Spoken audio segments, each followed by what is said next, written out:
The Foreign Office admits that it does not know how much money is being spent on the Chagos deal so far. We're going to read into this piece from The Independent, you guys. Let's go.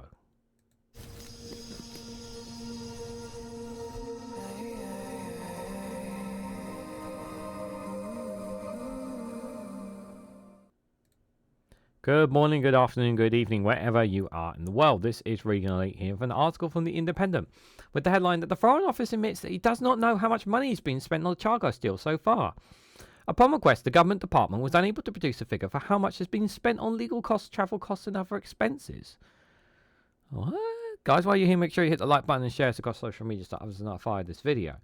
So, the Foreign Office does not know how much money is being spent on the Chagos deal. Or it does know, and it's not telling us the truth, and it's being dishonest. Is it entirely possible that the Foreign Office could be lying to us about this? Yes, I generally believe that. I generally believe that the Foreign Office could be lying to us about this. Why is this such a big deal? Let me be clear. I'm going to put up in the next couple of days. I will be putting up a poll about the Chagos Islands again, because I think it's something that's been rambling for quite a bit. Because there are some people who generally think that some people have argued that we should keep it for strategic reasons, from a strategic point of view. And my argument is, well, strategic in what way? Like, how is this a strategic? Like, in the deal, the US are going to have their base for at least another 100 years, at least.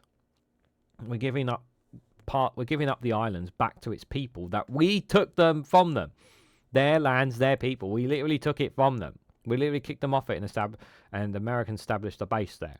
Like, it's not our land. It's not our islands. It's nowhere near the UK. It's literally on one side of the world. Like, that's how far away it is.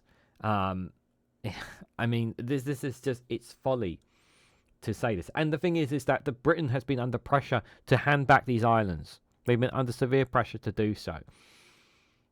So I don't understand why, for me, like, personally, I just don't see the benefits of the UK holding on to islands that rightly do not belong to us anyway. It just doesn't. It just doesn't make logical sense to me. Now, in terms of the cost, obviously, here, I am very curious to know what kind of money is being exchanged. I do want to know, as taxpayers, knowing what exactly compensation are we paying back, because rightly or wrongly, we do owe them a debt because we kicked them out of their country and lands. So we do owe them money. And yes, guess what? That's coming out of our money, taxpayers. I know people will not like that, but guess what? We shouldn't have taken the islands in the first place. And maybe we wouldn't be spending money now in this situation. Just saying. So I do think we have a right to know. And I don't like, that we're being kept in the dark about it either. So the Foreign Office has admitted it doesn't know how much money has been spent on the Chagos Islands deal. It doesn't know. That's very embarrassing. The admission was made after the Independent submitted a Freedom of Information request to the Foreign, Commonwealth and Development Office, the FCDO, asking for details of how much money was handed to Mauritius as part of the deal, as well as asking for other expenses involving in striking the deal. The department admitted the details on how much money has been spent so far is not centrally held and is not relatively retrievable, adding that responding to that request would take a substantial amount of work and staff hours. Well, guess what? It's taxpayer money, so we have a right to know where our money is going and where it's coming from and whatnot. So if we make a Freedom of Information request, you should be fulfilling this. So while the department said no money has yet been handed over to Mauritius directly as part of a deal, as the treaty is still being finalised, it was unable to produce a figure for how much has been spent on legal costs, travel costs, and other expenditures. It comes amid growing concern over the cost of the controversial deal to the taxpayer, as questions hang over whether or not the deal will succeed as a result of ambivalence from the new Mauritian government and the incoming Trump administration. So one of the arguments, obviously, about this, and I've talked about this before, about how much they need to push to finalise this deal to get it done before Trump comes in. Because if Trump does come in, he can very much scrap the whole deal. Because America can turn around and scrap the whole deal. which could just lead into more chaos here. And so some people, they will say, yay, it means we're not wasting taxpayer money. Well, we've already wasted taxpayer money in the first place on this. So, but we don't know the costs because they won't tell us. So the government announced in October that it reached a political agreement to hand over the sovereignty of the Chagos Islands to Mauritius following negotiations which began in 2022. The Prime Minister and his Foreign Secretary David Lammy has insisted that they had no choice but to hand over the islands, including Diego Garcia, where the UK and US have their major airbase. Mr. Lammy has since doubled down that the deal is a good one, guaranteeing that use of the airbase for the next 99 years, but the government has refused to publish details and costs of the deal.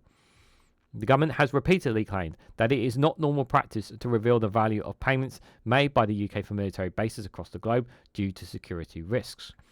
Really?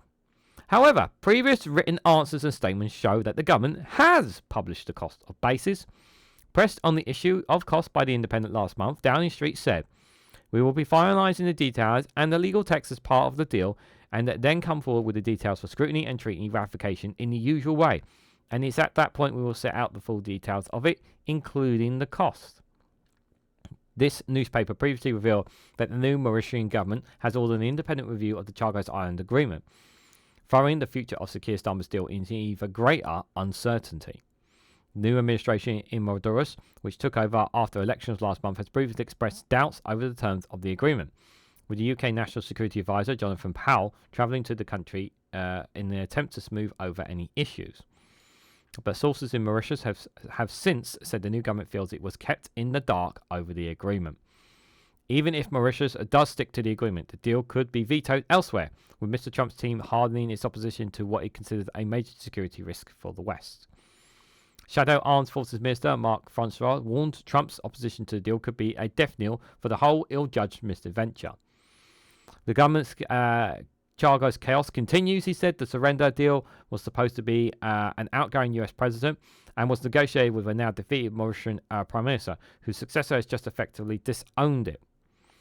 And given our absolute critical importance of the strategic base in Diego Garcia to our US allies, if the incoming Trump administration now opposes the deal, privately or even publicly, that just might be the death knell for the whole ill-judged misadventure. The FCDO has been contacted for comment. And this is quite significant. So you not only have a new Mauritius government who weren't who weren't agreed to who weren't part of the first initial agreement of this deal when it was set up initially by. This is the thing, right?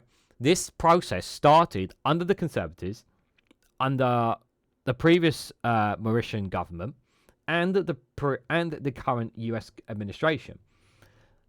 And now you're going to have a situation, and now we're getting into a situation where we have a new government in the UK, we have a new government in Mauritius, and a new administration in the US. And none of them, and apart from Labour, the other two don't seem to be too on board with it. So is this going to go through now? I want it to, but I don't think it will.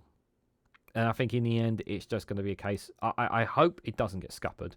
Because if it does get scuppered, it means those people are still not going to have their homes back. That's what it will mean. And the UN will be kicking up a fuss saying the UK needs to hand back these islands to Mauritius because they're by right, they're not our lands, they belong to their people. And, well, you know, the deal was scuppered. And we'll go back around the merry-go-round table we go. So what do you guys think? What do you guys make of this situation, the Chagos deal? What you guys have thought on it?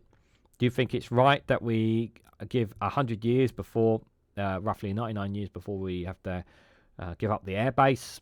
Let me know your thoughts and more about this down in the comments section below. If you found this video interesting, please hit the like button. Greatly appreciate. Share it across social media so others are notified of this video. If you haven't subscribed already, please consider subscribing because it really does help support the channel. And if you want to go one step further and financially support me and the work that I do here, you can do so by becoming a YouTube member for as little as 99p, or join me on Rumble or Patreon for exclusive content on those platforms. So thank you all so much for watching, and I hope to catch you all very, very soon.